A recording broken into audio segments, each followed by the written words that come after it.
Hello everyone, my name is JN and today we are the 16th of May. So this is the 66th video that I'm talking to a camera for 5 minutes straight.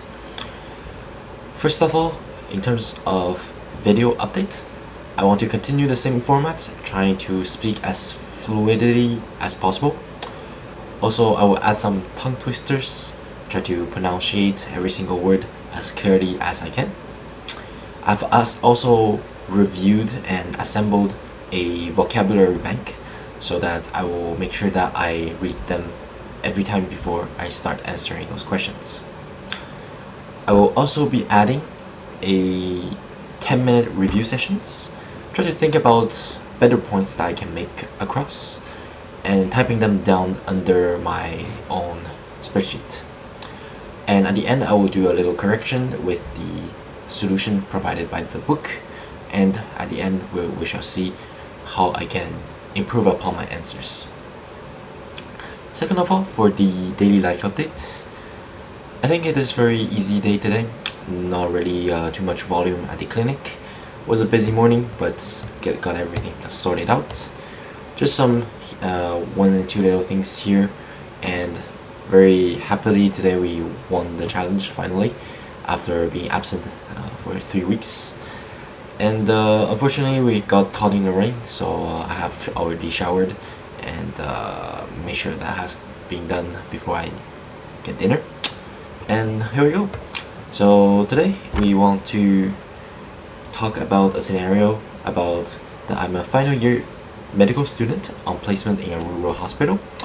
A patient has come to the hospital in a critical condition, and the only doctor present in the hospital to treat the patient, Dr. Kumar, is heavily intoxicated. This is the first time that Dr. Kumar has ever come to the hospital under the influence of alcohol, and he is considered one of the best medical practitioners in the town. The treating team, consisting of 3 other nurses, ask for you to treat the patient. Question 1, do you treat the patient or not? Question 2, is it ethical for Dr. Kumar to treat this patient if he is intoxicated? Question 3, do you report Dr. Kumar for being intoxicated at work after the patient recovers? Question 4, why might there be a shortage of doctors in rural hospitals? And last question, how might the shortage of doctors in rural areas be resolved?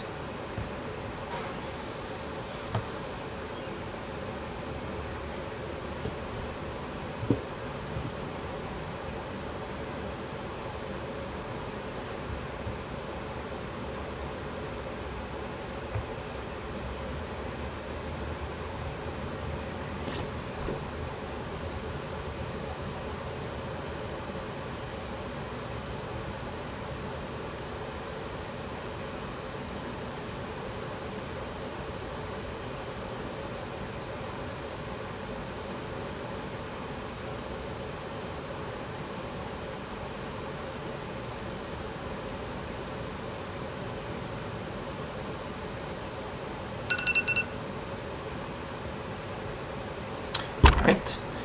So first question, do I treat the patient or not?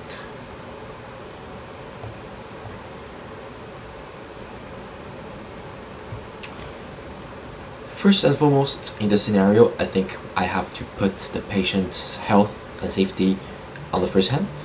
So I will decide to treat the patient because if I do not do it, the critical condition can cause the death of the patient. And if I do nothing about it, I do not think it is the right thing to do. And definitely we are here to help the patient, to utilize the knowledge that I have gained in the hospital to help them, rather than just leaving them on the floor or leaving them untreated. Although I am not yet a certified professional, I will still argue that if someone's life is on the line, everybody should have the right to intervene because their life is always at the top priority. Second question is it ethical for Dr. Kumar to treat this patient if he is intoxicated?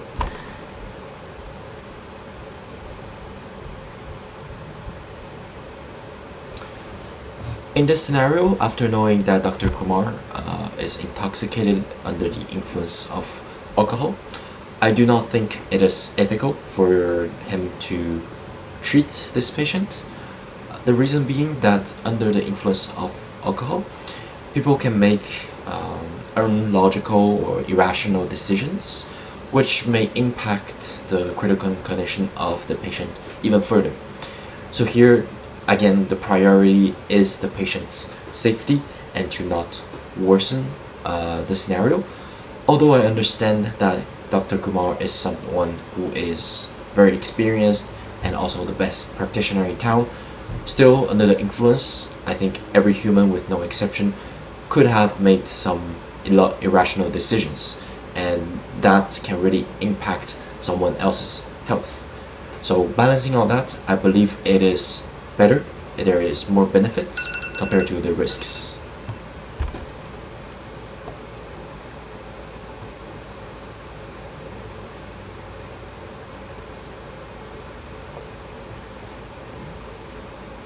Third question, do you report Dr. Kumar for being intoxicated at work after the patient recovers?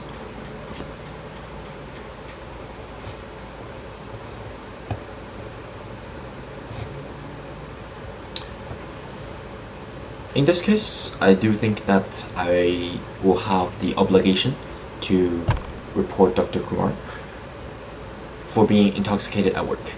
Because if you are a first-line medical practitioner, doctor, at work, your mental state or your physical state is very heavily tied with your ability to respond to emergency situations, which is very crucial for saving someone else's life. And being intoxicated really breaches this responsibility, and I really think it is a major offense. Due to this, I will have to report Dr. Kumar and his behavior to a higher end. However, I will be really clear in my communications and make sure that every details has been mentioned. Question 4. Why might there be a shortage of doctors in rural regions?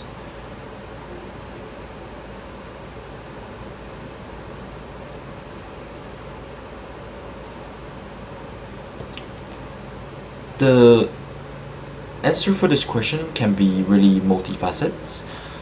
First of all, I think doctors are a very highly trained professional, and in rural areas there are less populations, therefore there will be less students and less probability entering the medical school, and definitely at the end of the road it will be resulting less doctors.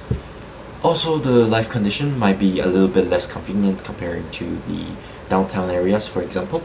So for the convenience, trained doctors might prefer to work in a downtown clinic, hospitals, rather than in rural regions. And third, another reason that there can be a shortage of doctors is that they could be underpaid or they are lacking benefits from working in the rural hospitals. Often the economy is better in the downtown areas. And last question, how might the shortage of doctors in rural areas be resolved? The shortage of doctors in rural areas can be resolved, first of all, by having very clear and guidelines on how to compensate for their sacrifice. So if a doctor is making the decision of going to treat patients in rural hospitals, then I think it can be reasonable for the government to subsidize some of their cost of living or giving them a higher salary to compensate for their time and effort of the displacement. Also, we should also facilitate maybe some of the students who would want to be the doctor and having the potential to be, but not having the financial capability of. The government could have fast track or a financial aid policy to support those students in need, therefore increasing the number of medical students and a practitioners.